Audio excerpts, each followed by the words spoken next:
दोस्तों नमस्कार। मैं विकास कुमार, आपका दोस्त और बिजनेस कोच। दोस्तों, फ्री व्यापार स्कूल में मैं हमेशा आपको नए नए बिजनेस आइडिया और नए नए बिजनेस टिप्स देता रहता हूँ। तो दोस्तों, इस बीच मैंने कई सारे वीडियोस बनाए हैं। अभी मैंने जल्दी ही सीजीटी एमएससी के बारे में बताया था कि कैसे आप लोन ले सकते हैं और किस तरह से सरकार आपको लोन दे रही है, और उस लोन की गारंटी जो है वो कंपनी ही ले रही है। तो दोस्तों, आज मैं आपको बताने वाला हूँ prime minister employment generation programme. ये क्या है पीएमईजीपी? आज हम दोस्तों इसके बारे में डिस्कस करेंगे। दोस्तों, ये जो स्कीम है वो ministry of micro small and medium enterprises के द्वारा है। गवर्नमेंट ऑफ इंडिया की एक मिनिस्ट्री है जिसमें ministry of micro small and medium enterprises है। उसमें दोस्तों बहुत सारे स्कीम्स आते रहते हैं, तो उन्हीं के बीच में एक स्कीम है पीएमजीपी, प्रधानमंत्री स्वरोजगार योजना। तो दोस्तों, ये क्या है? What is a PMGP? PMGP क्या है? इसके लिए एलिजिबिलिटी क्या क्या होती है? पर्पस क्या है? इसमें कितना आपको अमाउंट मिलता है? इसमें सब्सिडी कितनी है? डॉक्यूमेंट्स की रिक्वायरमेंट क्या क्या है? लोन प्रोसेस कैसे है? क्या क्या इनका लोन प्रोसेस है? कैसे आप इसको अप्लाई कर सकते हैं? हम हर एक चीज़ पे दोस्तों डिस्कस करेंगे। तो आइए दोस्तों चलते हैं स्क्रीन की तरफ, देखते हैं एक एक चीज़ों को। तो स्क्रीन की तरफ देखते हैं। तो सबसे पहले हम दोस्तों डिस्कस करते हैं पीएमजीपी की, प्रधानमंत्री एम्प्लॉयमेंट जनरेशन प्रोग्राम क्या है। दोस्तों, हम पीएमजीपी की बात करें तो ये प्रधानमंत्री एम्प्लॉयमेंट जनरेशन प्रोग्राम जो है 15 अगस्त 2008 से ही ये चल रहा है। ठीक है। इसके साथ ही दोस्तों ये इसलिए दिया गया क्योंकि इंडिया में इतनी ज़्यादा जॉब्स का क्राइसिस है।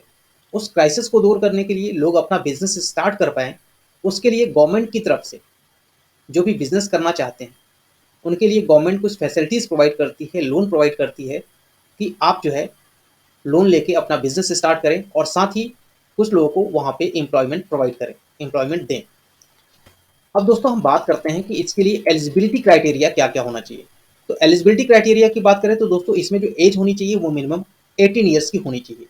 साथ ही दोस्तों जो क्वालिफिकेशन की बात करें, अगर कोई 5 से 10 लाख रुपए का लोन लेना चाहता है तो उसके लिए मिनिमम 10th पास होना चाहिए, जो कि पहले 8th स्टैंडर्ड में था, बट अब उसको बढ़ा के 10th कर दिया गया है। साथ ही दोस्तों इसका जो मेन मकसद होता है वो होता है कि आपके अपने कंट्री में जो मैन्युफैक्चरिंग यूनिट्स हैं उनको बढ़ाया जाए, जो लघु उद्योग हैं, जो सूक्ष्म उद्योग हैं, उनको बढ़ाया जाए। तो दोस्तों इसके कुछ साइलेंट फीचर्स भी हैं। वो साइलेंट फीचर्स क्या क्या हैं? प्रधानमंत्री स्वरोजगार योजना में कैसे आपको लोन दिया जाता है और कैसे इसका डिवीजन किया गया है। तो इसके कुछ दोस्तों एजेंसीज हैं जो आपको लोन प्रोवाइड करने में आपकी हेल्प करते हैं। हर एक डिस्ट्रिक्ट में, आप जिस भी डिस्ट्रिक्ट में रह रहे हैं, इंडिया के जितने भी डिस्ट्रिक्ट्स हैं, सारे डिस्ट्रिक्ट्स में इस तरह के एजेंसीज हैं, इस तरह के जो है सिस्टम्स बनाए गए हैं कि आप वहाँ से डायरेक्टली कॉन्टेक्ट करके अपने बिजनेस के लिए आप लोन ले सकते हैं। तो इसमें दोस्तों सबसे पहले आता है केवीआईसी। केवीआईसी जो है वो स्टेट में है, और इसके साथ ही दोस्तों वीआई है जो विलेज के लिए है, और एक है केबीआईबी। केवीआईबी तीन इसमें दोस्तों मेनली एजेंसीज चलती हैं, केवीआईसी, केबीआईबी और डीआईसी। तो इनका जो रेशियो है दोस्तों 30% केवीआईसी को, 30% केबीआईबी को, और साथ ही 40% जो दिया जाता है वो दोस्तों डीआईसी को दिया जाता है, डिस्ट्रिक्ट इंडस्ट्रियल कॉर्पोरेशन को।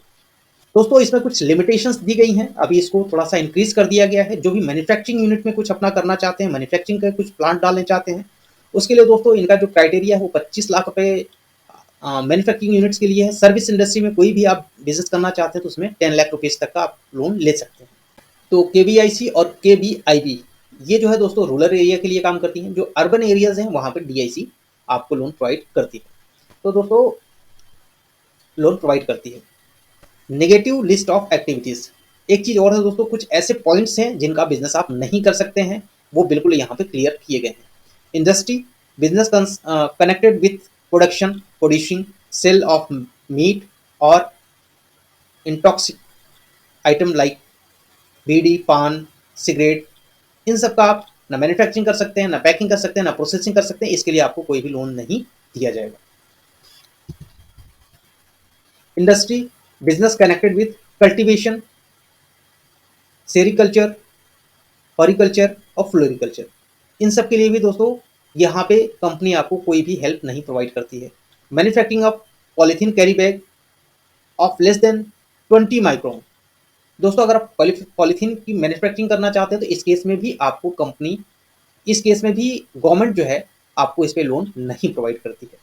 अब दोस्तों इसमें देखते हैं कि पर्पस क्या क्या होता है, किस किस चीज़ के लिए ये लाइसेंस आपको दिए जाते हैं। पर्पस की बात करें तो दोस्तों यहाँ पे 2 पर्पस के लिए लोन दिया जाता है। एक है मैन्युफैक्चरिंग यूनिट के लिए, दूसरा है सर्विस इंडस्ट्री के लिए। मैन्युफैक्चरिंग यूनिट दोस्तों कोई भी मैन्युफैक्चरिंग यूनिट हो सकता है। 25 लाख रुपए तक का कोई भी इंडस्ट्री आप सेटअप कर सकते हैं। उसके लिए आपको गवर्नमेंट की तरफ से लोन भी प्रोवाइड किया जाएगा और उस पर कुछ आपको सब्सिडी भी दी जाएगी। तो दोस्तों, और अगर आप सर्विस इंडस्ट्री में कोई भी काम करना चाहते हैं तो उसके लिए आपको दोस्तों 10 लाख रुपए तक की मैक्सिमम जो लिमिट है वो दी जाती है। एक चीज इसमें दोस्तों समझना है कि not for trading, wholesale and retail outlets. अगर आप कोई ट्रेडिंग करना चाहते हैं, कोई होलसेल करना चाहते हैं या फिर कोई रिटेल आउटलेट आप ओपन करना चाहते हैं तो इसके लिए जो है दोस्तों पीएमजीपी का लोन आपको नहीं दिया जाएगा। ठीक है। अब दोस्तों हम बात करते हैं कि इसमें मैक्सिमम लोन और मिनिमम लोन की, जैसा कि मैंने बात किया। अगर दोस्तों आप मैन्युफैक्चरिंग यूनिट की बात करते हैं, मैन्युफैक्चरिंग करना चाहते हैं किसी भी प्रोडक्ट का, किसी भी चीज़ का जिसका आप मैन्युफैक्चरिंग करना चाहते हैं, उसकी जो मैक्सिमम लोन अमाउंट है वो 25 लाख रुपए है। और अगर दोस्तों आप सर्विस इंडस्ट्री में कोई भी सर्विस इंडस्ट्री का काम करना चाहते हैं, इलेक्ट्रॉनिक का, इलेक्ट्रिकल का, या फिर आप टेंट हाउस का बिजनेस करना चाहते हैं, या फिर आप बिल्डिंग मटेरियल का कोई सर्विस का काम करना चाहते हैं, तो उसमें आपको मैक्सिमम 10 लाख रुपए तक का लोन यहाँ पे दिया जाता है।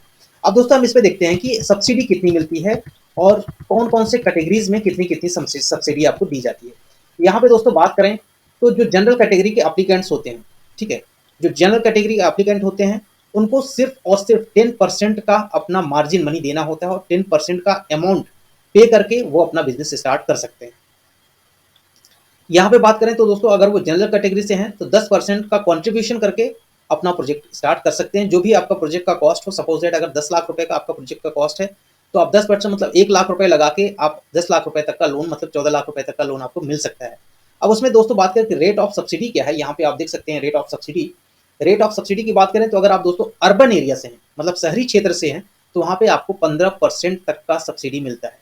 15% का सब्सिडी मिलता है। अगर वहीं पे जनरल कैटेगरी से हैं और रूरल में हैं तो उनको 25% की सब्सिडी मिलती है।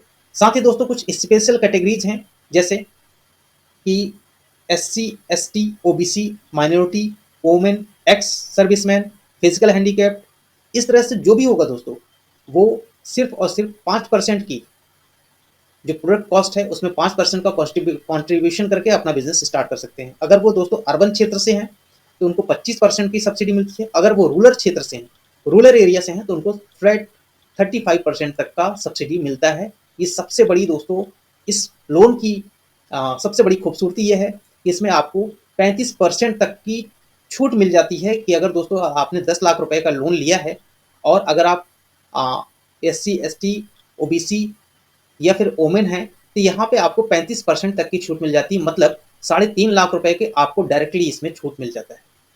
तो मतलब 6.5 लाख रुपए का है ये आपको लोन पे करना है, 3.5 लाख रुपए की आपको यहाँ पे सब्सिडी मिलती है। तो दोस्तों यहाँ पे जो सबसे बड़ी जो बात है, जो CGT MSc का मैंने इससे पहले डिस्कस किया था उसमें और इसमें यही डिफरेंस है दोस्तों, इसमें एक सब्सिडी मिल जाती है और उसमें आपको सब्सिडी नहीं मिलती।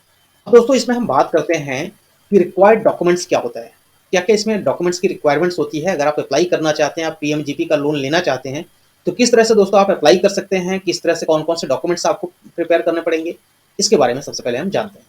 डॉक्यूमेंट्स की बात करें तो दोस्तों इसमें एक डिटेल प्रोजेक्ट रिपोर्ट चाहिए होता है। जिस भी बिजनेस को आप करना चाहते हैं, वो चाहे मैन्युफैक्चरिंग यूनिट में हो या फिर सर्विस इंडस्ट्री में हो, उसकी पूरी डिटेल नॉलेज आपको होनी चाहिए, पूरी अंडरस्टैंडिंग होनी चाहिए, उसका पूरा प्रोजेक्ट रिपोर्ट आपके पास होना चाहिए कि वो प्रोजेक्ट कितने का है, कितना उसमें इन्वेस्टमेंट होना है। अगर मैन्युफैक्चरिंग यूनिट है तो कौन कौन सी उसमें मशीनरीज लगनी है, कौन कौन से उसमें रॉ मटेरियल लगने हैं, वो सेल कहाँ पे होगा, साथ ही उसकी पैकिंग कैसे होगी, उसकी मार्केटिंग कैसे करेंगे आप, कैसे उसको एक जगह से दूसरी जगह पहुंचाएंगे, ट्रांसपोर्टेशन का क्या अरेंजमेंट है, सारी चीज़ें आपको दोस्तों ईच एंड एवरीथिंग नॉलेज होनी चाहिए।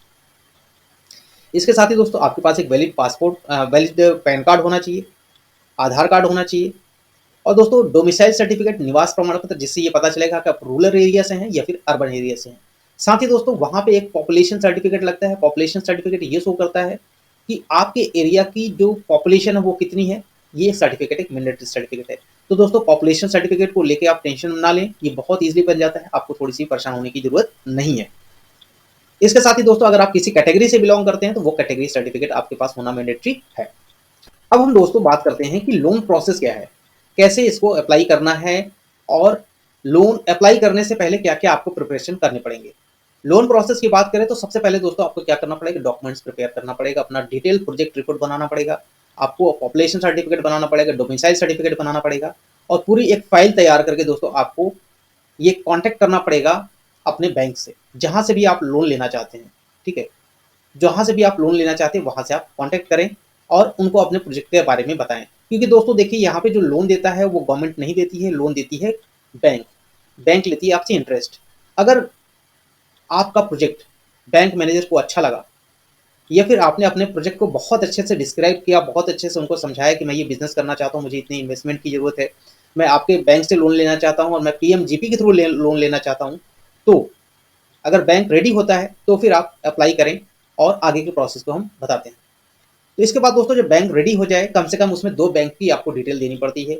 उनका लोकेशन क्या है, कौन से बैंक हैं, उनके आईएफएससी कोड क्या है। मैं अभी अप्लाई करते टाइम दोस्तों सारी चीज़ें आपको वन बाय वन करके बताऊंगा कि क्या क्या चीज़ें होती हैं। बट दोस्तों ये सारी प्रिपरेशन करना बहुत ही जरूरी है, क्योंकि अगर आप ये प्रिपरेशन नहीं करेंगे, आप फाइल लेके जाएंगे बैंक मैनेजर के पास without any report, without oral जाके आप बात करेंगे, तो बैंक मैनेजर आपसे बिल्कुल भी कॉन्टैक्ट नहीं करना चाहेगा, बिल्कुल भी इंस्ट्रक्शन नहीं करना चाहेगा।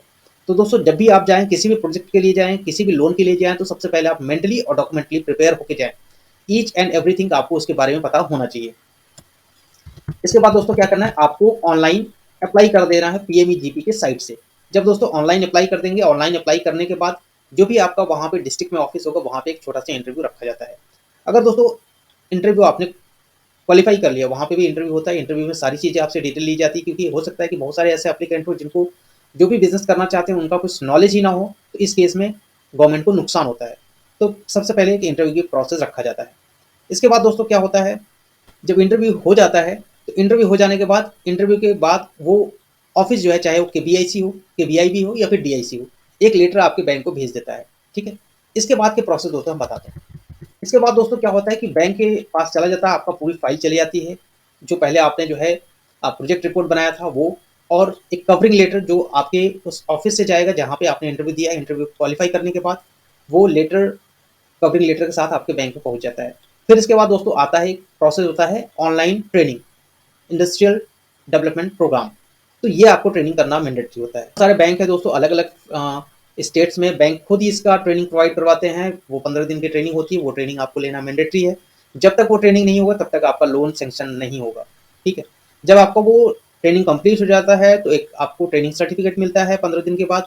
वो ट्रेनिंग का सर्टिफिकेट आप बैंक को सबमिट करते हैं। इसके बाद फिर आपका लोन का प्रोसेस स्टार्ट होता है। फिर जो भी वहाँ पे डॉक्यूमेंटेशन होता है, जो भी आपके लीगल डॉक्यूमेंट्स लगते हैं, साथ में कुछ स्टैम्प पेपर लगते हैं और बहुत सारे जो है कागजी कार्रवाई होते हैं जो बैंक वहाँ पे करता है। तो दोस्तों इस बीच में आपको कम से कम मान के चलिए 2 से 3 महीने लग जाते हैं, इतना आपको फॉलो अप करना पड़ता है।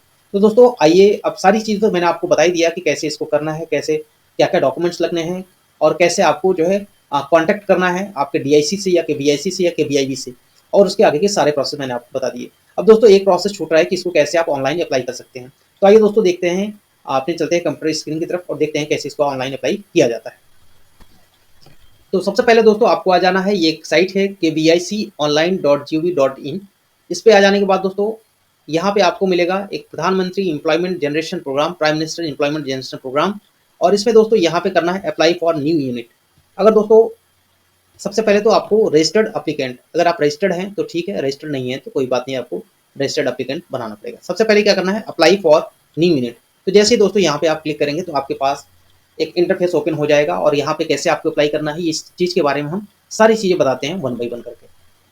तो सबसे पहले दोस्तों आप यहाँ पे स्क्रीन पे देख पा रहे हैं, यहाँ पे सबसे पहले आपको डालना है एक आधार नंबर, ठीक है? ये आधार नंबर बहुत ही जरूरी है, आधार नंबर आपको डालना है दोस्तों।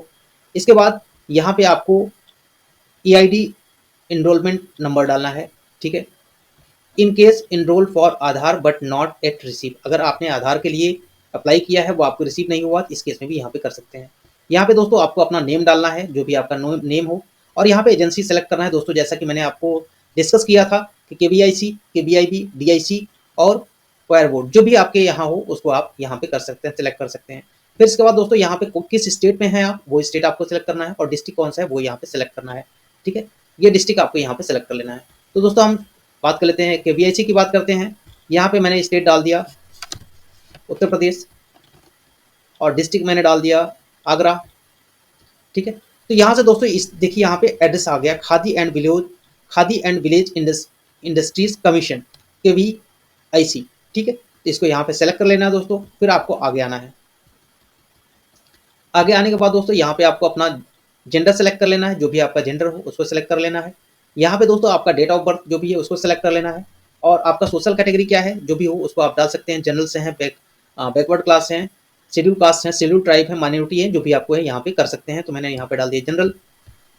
इसके बाद दोस्तों यहाँ पे फिर आपको एजुकेशनल क्वालिफिकेशन डालना है, 8th है, अंडर 8th है, 10th है, जो भी आपका क्वालिफिकेशन हो उसको आप डाल सकते हैं। इसके बाद दोस्तों यहाँ पे कम्युनिकेशन एड्रेस डालना है। कम्युनिकेशन एड्रेस आपको प्रॉपर डालना है, सारी चीज़ें डालनी है। अपना mobile number, phone number, email ID, pan number, सारी चीज़ें डालनी है। यहाँ पे दोस्तों आपको सेलेक्ट करना है क्या रूरल है या अर्बन है, उसको आपको देख लेना है। यहाँ पे दोस्तों प्रपोज्ड यूनिट एड्रेस, जहाँ पे आप इसको सेटअप करना चाहते हैं वहाँ का एड्रेस क्या है, इसको आपको यहाँ पे डालना पड़ेगा। अब इसके साथ ही दोस्तों एड्रेस डालने के बाद यहाँ पे डालना है टाइप ऑफ एक्टिविटी, गतिविधि का प्रकार क्या है, किस तरह की ये इंडस्ट्री में आप वर्क करना चाहते हैं। मैन्युफैक्चरिंग में जाना है मैन्युफैक्चरिंग, या सर्विस में जाना है सर्विस में। जो भी मैंने मैन्युफैक्चरिंग डाल दिया तो सेलेक्ट यहाँ पे आपने कर लिया कौन सी इंडस्ट्री है। ठीक है, जो भी आपकी इंडस्ट्री हो वो यहाँ पे नाम डाल देना है। जैसे जो भी आपका मैन्युफैक्चरिंग यूनिट करना चाहते हैं, फ्लोर मिल,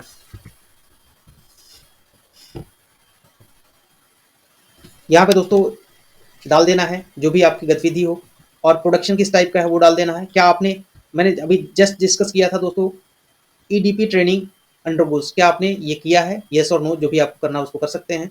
अगर आपने नहीं किया है तो नो कीजिएगा, और किया है तो यस कीजिएगा। इसके बाद ईडीपी ट्रेनिंग इंस्टीट्यूट नेम, कहाँ से आपने किया है उसकी डिटेल यहाँ पे डालनी पड़ेगी।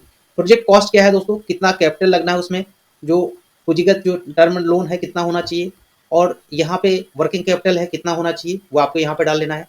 अब यहाँ पे दोस्तों मैंने डिस्कस किया था आपसे कि सबसे पहले आपको बैंक से कंसल्ट करना है, तो बैंक की पूरी डिटेल यहाँ पे डालनी पड़ेगी। कौन सा बैंक है वो बैंक डालिए, उसका आईएफएससी नाम डालिए, ब्रांच क्या है उसका एड्रेस डालिए, किस डिस्ट्रिक्ट में है वो डालिए। दूसरा बैंक दोस्तों अल्टरनेटिव बैंक की भी डिटेल आप यहाँ पे डाल सकते हैं। इसके साथ ही दोस्तों यहाँ पे देखिए वांट टू अवेल सीजीटीएमएससी, जैसा कि मैंने बताया था सीजीटीएमएससी एक ऐसी संस्था है जो आपको आपके लोन के बिहाफ पे बैंक को गारंटी देती है कि अगर आप अप्लीकेंट जो भी है उसको लोन देते हैं तो उसकी गारंटी मैं लेता हूँ। अगर वो किसी भी केस में पेमेंट नहीं कर पाता है तो उस केस में सीजीटीएमएससी है आपका पेमेंट करेगा, बैंक को गारंटी ये देता है। तो यहाँ पे दोस्तों इसके साथ ही करना है where did you hear about, कैसे आपने इसके बारे में सुना। ठीक है, यहाँ पे करके दोस्तों आपको आगे प्रोसीड करना है, सेव अप्लाई डेटा पे करना है। फिर आगे दोस्तों कुछ और डिटेल्स हैं उनको फिलअप करना है। तो इस तरह से दोस्तों केवीआईसी की साइट पे जाके आप ऑनलाइन अप्लाई कर सकते हैं। अगर दोस्तों ऑनलाइन नहीं अप्लाई कर सकते हैं तो आप मुझसे भी डायरेक्टली कांटेक्ट कर सकते हैं अपने प्रोजेक्ट के बारे में, मैं आपके फॉर्म को अप्लाई करवा दूंगा। या फिर आपके नज़दीक में कोई भी ऐसा ऑनलाइन सर्विस प्रोवाइड करने वाला जो भी हो, साइबर कैफे हो या फिर सीएससी सेंटर हो, तो आप वहाँ से भी अप्लाई इसको करवा सकते हैं। तो दोस्तों पीएमजीपी एक बहुत ही अच्छा स्कीम है जिसमें आपको सब्सिडी के साथ साथ जो सीजीटीएमएससी का एक सिक्योरिटी गारंटी है वो भी प्रोवाइड होता है, और आपको यहाँ पे सब्सिडी भी मिल जाता है। बट दोस्तों इसमें देखा जाए तो यहाँ पे एक लो अमाउंट मतलब 25 लाख रुपए तक ही मिलता है। ये डिफरेंस है आपका सीजीटीएमएससी लोन में और साथ में ही पीएमजीपी लोन में। बट दोस्तों ये सीजीटीएमएससी लोन से बहुत ही बेहतर है। बहुत ही ऐसे छोटे लोग हैं जो छोटा छोटा अमाउंट लेके बिजनेस करना चाहते हैं, 10 लाख 15 लाख 20 लाख रुपए या फिर 5 लाख रुपए लेके बिजनेस करना चाहते हैं, तो आराम से दोस्तों कर सकते हैं। पीएमजीपी लोन आपके लिए बहुत ही बेहतर होगा, आप इसको लीजिए और इसका फायदा उठाइए। और इससे रिलेटेड कोई भी क्वेरीज आती है तो दोस्तों आप मुझसे डिस्कस कर सकते हैं। मैं अपना नंबर दे दूंगा, मेरा नंबर फ्लैश पे चल रहा है, आप वहाँ से देख के अप्लाई मुझसे कांटेक्ट कर सकते हैं, इसके बारे में डिस्कस कर सकते हैं। अप्लाई करना हो तो अप्लाई कर सकते हैं। डिटेल प्रोजेक्ट रिपोर्ट भी मैं आपको प्रोवाइड करवा के दूंगा। सारी चीज़ें दोस्तों मैं आपको करके दूंगा अगर आप चाहते हैं तो। अदरवाइज इस तरह से आप दोस्तों अप्लाई कर सकते हैं, और कोई भी क्वेरी हो तो आप मुझसे कॉन्टैक्ट कर सकते हैं। तो दोस्तों ये वीडियो कैसी लगी मुझे कमेंट करके बताइए। वीडियो अच्छी लगी हो तो वीडियो को लाइक कीजिएगा और ज़्यादा से ज़्यादा दोस्तों शेयर कीजिएगा, क्योंकि जिनको इसके बारे में नहीं पता है ये एक अच्छी स्कीम है, इसको सभी लोगों को पता होना चाहिए, जिससे कि ज़्यादा से ज़्यादा लोग अपना बिजनेस कर सकें, अपना छोटा मोटा व्यापार स्टार्ट कर सकें, और साथ ही दोस्तों खुद भी कुछ पैसा कमाएं और अपने आसपास के रहने वाले लोगों को, गाँव वालों को भी 2-4 लोगों को वो जॉब प्रोवाइड करें। तो दोस्तों आशा करता हूँ ये वीडियो आपको अच्छी लगी होगी। वीडियो अच्छी लगी हो तो लाइक कीजिएगा, वीडियो को ज़्यादा से ज़्यादा शेयर कीजिएगा। तो दोस्तों और किसी भी टॉपिक पे आपको वीडियो चाहिए तो आप मुझे कमेंट कीजिए, मैं कोशिश करूंगा कि आपकी उस टॉपिक पे वीडियो जरूर बनाऊं। तो मिलते हैं दोस्तों नेक्स्ट वीडियो में, तब तक के लिए धन्यवाद।